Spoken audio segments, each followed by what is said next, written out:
when we write a normal function called multiply, we give them some parameters like num1 and num2, where we expect an integer and an integer.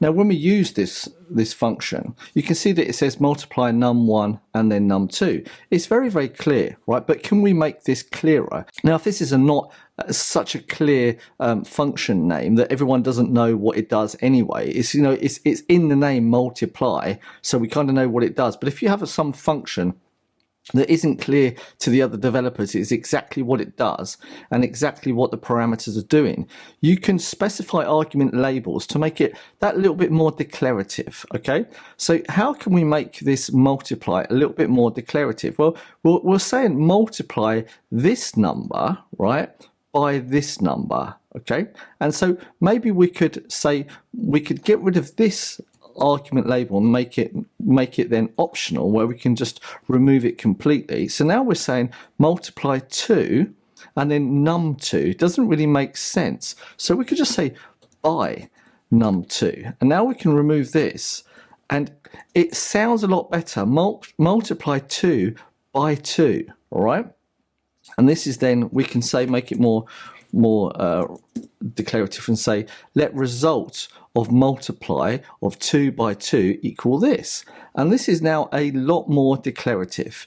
And within inside of the function body, see, we didn't change anything. All we did was we specified an argument label. And the inner part of the function doesn't care about this argument label, all right? Whether it's there or not has no relevance to it. It's for the usage, for the parameters that are, it's for the arguments, all right? The parameters, they don't care it's there, all right? But the arguments, they do care it's there, and they force you to use it as well. So it means if there isn't a argument label specified, then by default, the argument name is the label, is the parameter name, right? But if an argument label has been specified, then the argument label is then the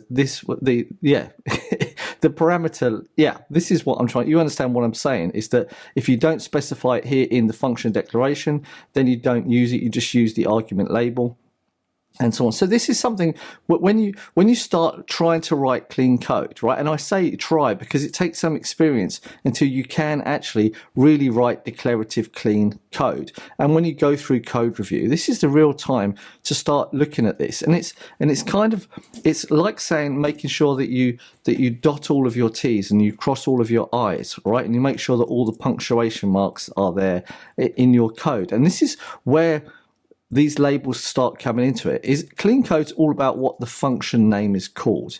Does your function name tell the person using it what return type it's going to give, right? What you're getting, and do the arguments or the parameters, are they clear enough? And is the documentation clear enough? Are the comments clear enough? And this is just another way of enhancing writing clean code. So it's not really a big topic, but you can add them on both sides. On any parameter, you can always add an argument label, and it's in the name. You know, arguments are not part of the internal side of it, they are the usage side of it, all right? And this is something that you've got to get your head around. Parameters are all about what the inner part of the function is going to use, and the arguments are what the outer part of the usage of the function is going to use, all right? With that said, I hope that you've got something out of this video. I hope you've learned something by it, and if you have, then don't forget to like, subscribe, share, and pass the video on using all social media channels that you can think of. Other than that, if you've got any feedback, concerns, questions, or just want to say thank you, then let's use the comment section down below, and I do answer every single comment on all of my videos. So if you do have a question, I will answer it. I might not answer it straight away, but when I get time to sit down and properly answer it, I will do. All right. With that said, thank you for all of your support. It's much appreciated. And other than that, I'll see you in the next video. Ciao, ciao, and goodbye.